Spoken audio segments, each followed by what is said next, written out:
I'd always thought my life was the kind that could make anyone jealous. We lived in a pretty, suburban neighborhood just outside of Atlanta, with wide streets and small parks that filled with children on the weekends. The house was just big enough to feel luxurious but not so grand as to feel out of place. My husband, Ben, was tall, charming, and seemed to be that all-American dream: a dedicated husband, a steady provider, and a wonderful son to his parents, who were equally lovely on the surface, or so I had thought. But somewhere in the back of my mind, there was a feeling I couldn't shake. It was faint at first, easy to dismiss as mere anxiety or imagination, something most people would wave away without a second thought. Yet, like a dark speck on an otherwise clean window, it persisted. Perhaps it started with Ben's attitude whenever I asked about money, or maybe it was the subtle way his parents would comment on our plans, particularly those related to the house and the future. Nothing they said was ever blunt or obvious, but it always seemed to hint at something deeper, something I wasn't quite part of. One late evening, everything changed. I was on my way upstairs, feeling the familiar fatigue that settled over me after a long day.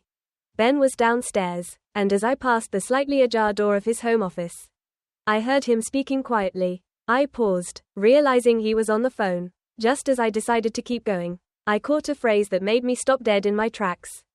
Yes, no, don't worry, Ben was saying, his voice low and confident. Everything here will be ours soon. The words hung in the air like the sudden toll of a church bell.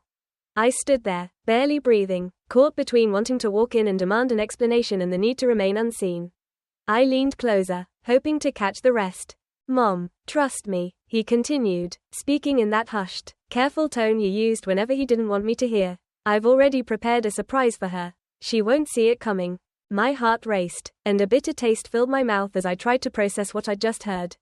He was talking to his mother, something he did often enough, but the context was chilling. The words, "she won't see it coming," echoed in my head, their hidden menace searing into my thoughts. Whatever it was, it involved me, and from the sound of it, I was the last person meant to know.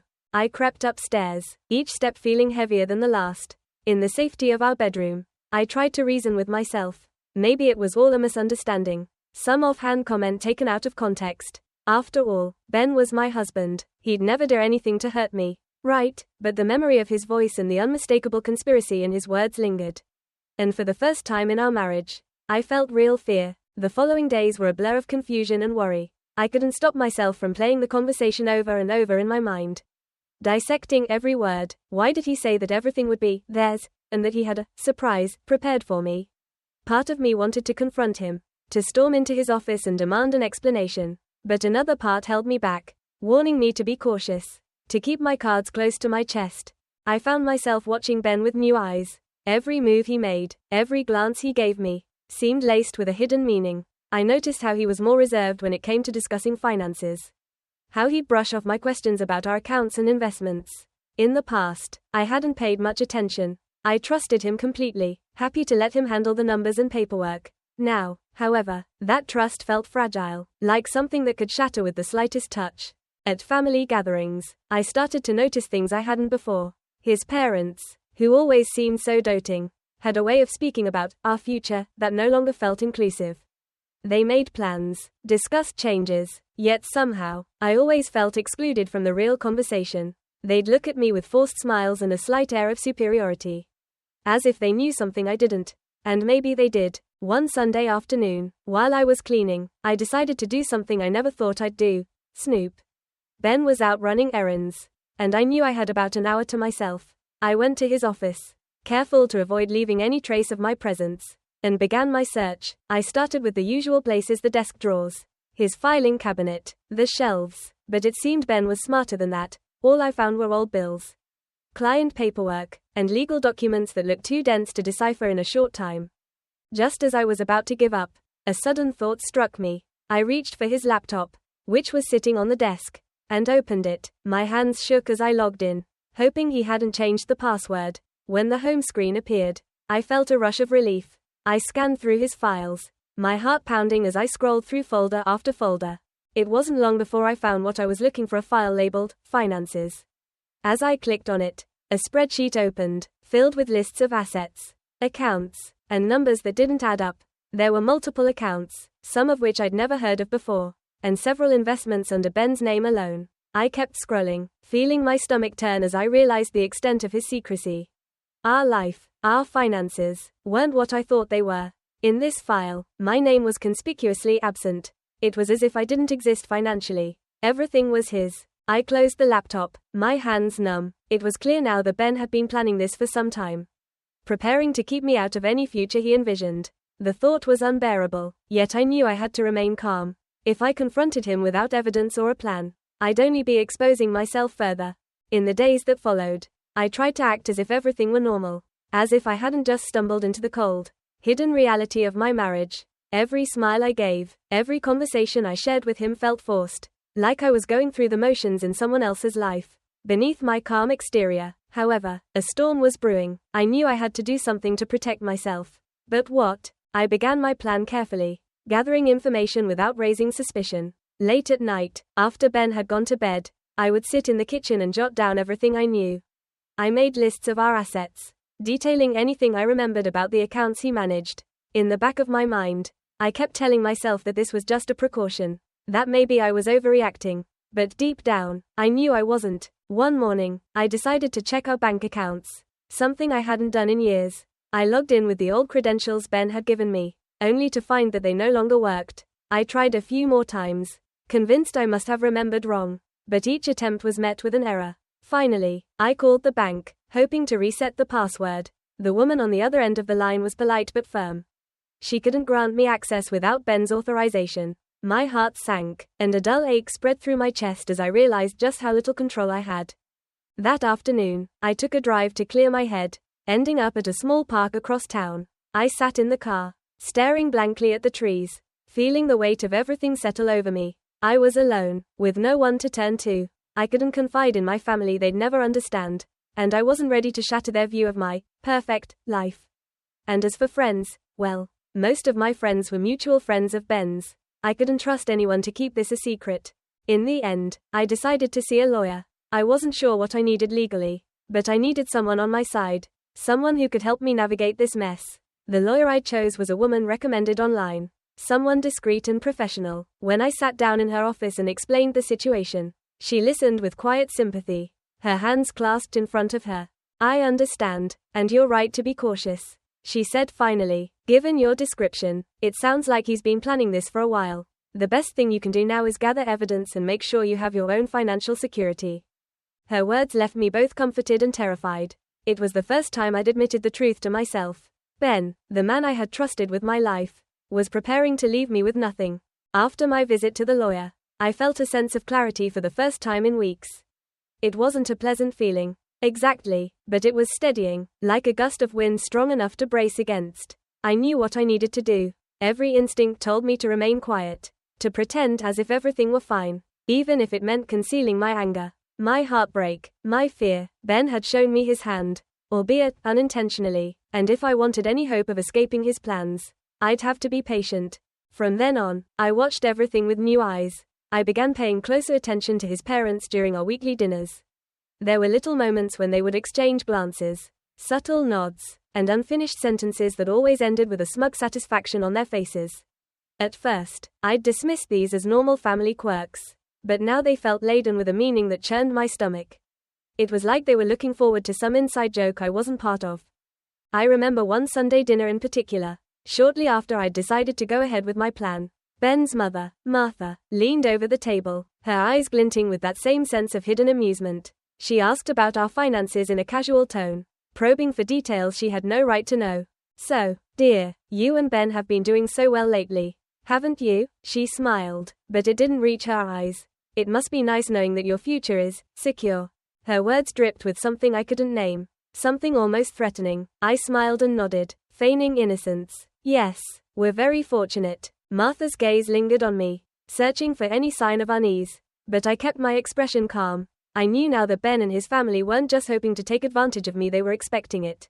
My very life was just another piece on their board, a step towards some vision of the future that didn't include my happiness or security. That night, as I lay in bed beside Ben, listening to his soft breathing, I wondered how I'd ever allowed myself to trust someone so completely. To give up everything for the illusion of safety. It wasn't anger that filled me, or sadness, but a strange, quiet resolve. I would see this through. I would protect myself, even if it meant I had to leave everything behind. The following week, I focused on preparing myself. Piece by piece, step by step, the first thing I did was open a separate bank account. It felt surreal, setting up something without Ben's knowledge. Something that was mine alone. I transferred what little money I had in cash, careful to avoid any transactions that might arouse his suspicion. It wasn't much, but it was a start. A small measure of independence that made me feel stronger. One day, while Ben was at work, I gathered a few things I knew I'd need if I ever had to leave abruptly: copies of my ID, our marriage license, a few important financial documents I'd managed to get my hands on. I kept them in a small box in the back of my closet, hidden under old winter clothes. It was a modest stash, but it was mine, a reminder that I wasn't as powerless as Ben and his family wanted me to believe. The hardest part of my new routine was maintaining the facade of a happy, oblivious wife. I had to laugh at his jokes, indulge in his small talk, even offer reassurances about our future. There were times when I felt like screaming, like tearing down the walls of pretense that had surrounded me for so long. But I knew that patience was my only weapon, and so I held on, biting back the words that bubbled inside me. In the meantime, Ben's control tightened. He grew more particular about household finances, insisting on handling even the smallest of expenses. If I wanted to make a purchase, I had to go through him. It was a subtle shift, one that most people wouldn't notice. But to me, it was glaring. He was positioning himself as the sole decision-maker, inching me out of my own life. But I played along, allowing him to believe I hadn't noticed the changes. It was almost laughable, the way he would present his decisions as if they were for my own benefit. As if I should be grateful for his control. But beneath his mask of concern, I could see the calculation, the satisfaction he derived from wielding power over me. And I knew I couldn't let him have it. My patience was tested when I made a chilling discovery. One morning, while I was organizing our filing cabinet, I found a document tucked away at the bottom of a stack of papers. It was an updated version of our will, one I hadn't been informed of or consulted on. My heart pounded as I read through the details. In the event of my death, everything would go to Ben. But in the event of Ben's death, control of his assets would pass to his parents, not me. It was a calculated move, one that left me entirely vulnerable. He hadn't just planned to exclude me from his life, he was planning to cut me out entirely. I realized then that his plans went far beyond our marriage. He wanted to erase me from any claim to our life together. My throat tightened, and a wave of nausea swept over me as I imagined the depths of his betrayal. After that, I felt a new sense of urgency. I couldn't wait any longer to secure my position. I knew that if I didn't act soon, he would have me locked out completely. Without a penny or a claim to my own life, I began to devise my final steps. The last moves I would need to make before I could escape from the trap he'd set around me. The final piece of my plan came together one evening, when I received a call from my lawyer. She'd reviewed the documents I'd brought in, including the will, and confirmed what I feared: Ben was in full control. Legally, there was little I could do to alter that unless I left before he had the chance to put everything in motion. It's clear that he's positioning himself to cut you out entirely, she told me, her voice calm but firm. If you stay, you're leaving yourself vulnerable to whatever plans he has in mind. I advise you to be prepared to leave at any moment. Her words left me feeling hollow. But I knew she was right. Staying meant surrendering my life to Ben and his family's plans, allowing them to strip away everything I'd worked for, everything I valued. Leaving was terrifying, but it was the only option that left me with any control, any dignity. That night, I packed a small bag, filling it with essentials and tucking it away in the back of my closet. I knew that if the time came, I'd need to act quickly. There would be no chance to hesitate, no second thoughts. The woman I'd been, the woman who trusted and loved without question, was gone. In her place was someone tougher, someone who understood the cost of trust. As I lay in bed, the weight of my decisions settled over me, mingling with the fear and determination that pulsed in my chest. I knew that I couldn't stay with Ben, not after everything he'd done, but I also knew that leaving wouldn't be easy. It meant abandoning the life I'd built, the dreams I'd held onto, and starting over from scratch. Yet, as I drifted into sleep, I felt a strange sense of calm. I was ready. I would leave when the moment was right, and I would do it on my own terms. Ben had tried to take everything from me, but he'd underestimated my resilience. And soon, he'd discovered just how wrong he was. The tension was unbearable. Each day that passed felt like walking through a minefield, knowing any misstep could expose my plans and ruin any chance I had of leaving on my own terms. Ben was becoming more insistent, pressing me with veiled questions about my loyalty and my future. I knew he was watching me closely, likely trying to gauge my obedience and see if I'd comply with his unspoken rules. But I couldn't let him suspect a thing. One evening, as we were having dinner, he dropped a casual remark that set my heart racing. I was thinking, it might be time for us to update some of our legal arrangements. Just in case. You know, he took a sip of his wine. His eyes fixed on me, waiting for a reaction. I smiled calmly and nodded. Sure, if you think it's a good idea. Inside, however, I felt a deepening dread. I knew he was probing, testing me, seeing if I'd go along with his plans without question. His gaze lingered, assessing my response, and for a moment, I thought he could see right through me. But eventually, he seemed satisfied, nodding in approval as he went back to his meal. After dinner, I went to bed early, feigning exhaustion, but my mind was racing with plans. I knew it wouldn't be long before he'd push me to sign something that would finalize his control. My time was running out, and I could feel the pressure building with every passing day. The situation escalated a few days later. Ben returned from work that evening with a large envelope in hand. He placed it on the table and motioned for me to join him. This is just a formality, he said, tapping the envelope. It's some paperwork to make sure we're covered for the future. I stared at the envelope, my mind racing. I couldn't sign anything without knowing exactly what it was, but refusing would only raise his suspicions. I took a deep breath, forcing myself to smile as I picked up the envelope and flipped through the documents. There, in neat legal terms, was confirmation of my worst fears. It was a set of documents that would essentially leave me with nothing in the event of a separation or his death. It wasn't just a formality, it was his plan, carefully crafted and dressed up to look innocent. I'll look these over later, I said, my voice as steady as I could manage. Just want to make sure I understand everything. Ben nodded, his expression unreadable, but I could feel the tension between us, the barely concealed mistrust as he watched me with a wary eye. That night, I lay awake, staring at the ceiling, knowing I'd reached a critical point. I couldn't delay any longer. It was now or never. The next day, I took action. I went to the bank and closed my small, secret account, taking the cash with me. I knew I couldn't afford to leave any trace. I called my lawyer and made arrangements for an emergency appointment, hoping to get her guidance on a swift departure. Everything felt urgent, every moment thick with the possibility that Ben could uncover my plans. The meeting with my lawyer was brief but clarifying. She reminded me of the risks I was taking by staying any longer and encouraged me to leave as soon as possible.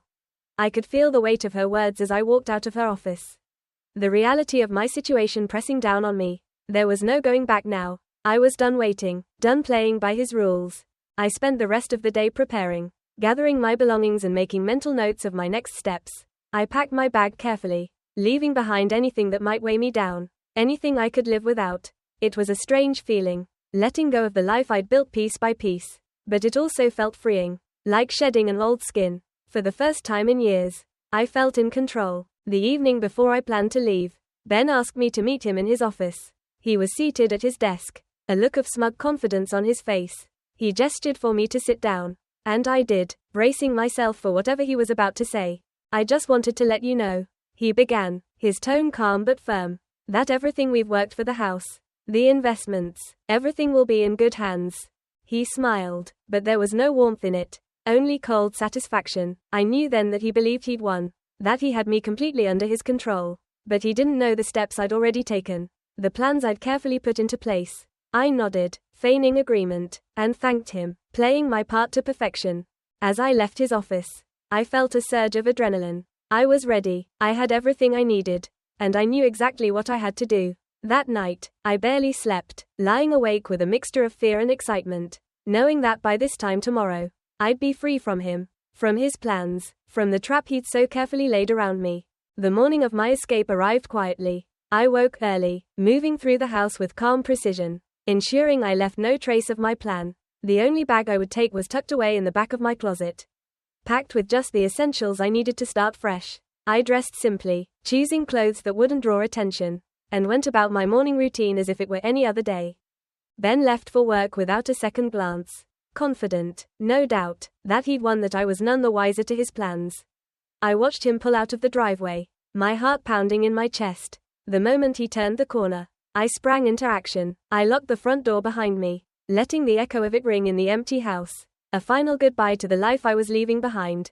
I felt a strange mixture of emotions as I drove away: fear, sadness, but also an overwhelming sense of relief. For the first time in a long time, I was moving toward something of my own choosing, not what someone else had laid out for me. It was freeing in a way I hadn't expected, a breath of fresh air after years of holding it all in. I had no intention of looking back. The road stretched ahead of me, each mile taking me further from the life I'd built, the betrayal I'd uncovered. I'd always thought of myself as someone who needed stability, who thrived in the safety of routine. But now, with everything behind me, I realized how wrong I'd been. I found myself driving toward a small town a few hours away. A place I'd visited once in my 20s. It wasn't glamorous or exciting, but it was far enough from Ben, from his reach, that I felt safe. I checked into a modest motel, paying cash to avoid any trace of my whereabouts, and sat on the bed, feeling the weight of my journey settle over me. That evening, I walked through the quiet streets, taking in the unfamiliar surroundings. I'd left behind so much, but somehow, I felt lighter. The future was uncertain, and there were still moments when fear clawed at the back of my mind. But I was determined not to let it take hold. I was free, and that freedom was worth more than anything I'd left behind. The days passed slowly in my new town, each one a small victory as I rebuilt my life piece by piece. I found a job in a local cafe, working under a friendly manager who asked no questions and offered a quiet understanding that felt like a balm on my wounds. I rented a tiny apartment, a one-room place with old furniture and creaky floors. But it was mine, a place I'd chosen for myself. In those early days, I kept to myself, careful not to let anyone in too close. Trust was a luxury I wasn't ready to afford. Not yet, but with time, the fear began to fade, replaced by a quiet confidence that grew with each small accomplishment. I'd survived Ben's plans, escaped the trap he'd so carefully laid, and now, I was building a life on my own terms. I thought of him less and less as the weeks turned into months. He became a shadow, a reminder of a past life I'd left behind. Occasionally, I'd catch myself wondering what he must have thought when he realized I was gone. When he found the empty closet, the untouched paperwork he'd forced upon me. But I quickly pushed those thoughts away. He was part of a life that no longer belonged to me. And I was ready to move forward. Nearly a year had passed since I'd left when I received a call from my lawyer. I'd given her a number she could use to reach me, a small precaution in case anything needed to be finalized. When I heard her voice on the other end of the line, my heart skipped a beat. "I wanted to let you know," she said gently, "that your husband has filed for divorce. He's agreed to settle, and you're legally entitled to half of the assets you shared." I felt a mixture of surprise and relief wash over me. I'd expected him to retaliate, to pursue me, to try to trap me even from a distance. But instead, he'd chosen to end things quietly, perhaps realizing he'd lost his power over me. The settlement didn't matter to me. Not really. I'd left that life without any expectation of financial support. But knowing that I'd received justice in some small way felt like a final closing of the door. I thanked my lawyer and hung up, feeling a wave of closure settle over me. In that moment, I realized just how far I'd come. I'd gone from a life of obedience and fear to one of freedom and self-determination.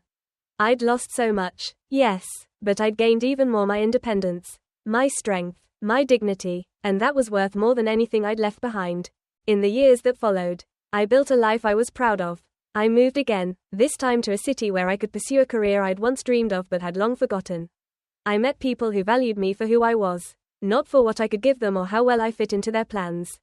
Sometimes, when I walked through the city streets, I'd think back to that woman who'd once stood in a quiet house, listening to a whispered conversation that would change everything. I felt for her, for the fear and heartbreak she'd endured. But I also felt pride, knowing that she'd found the strength to leave, to choose herself over the life others had planned for her.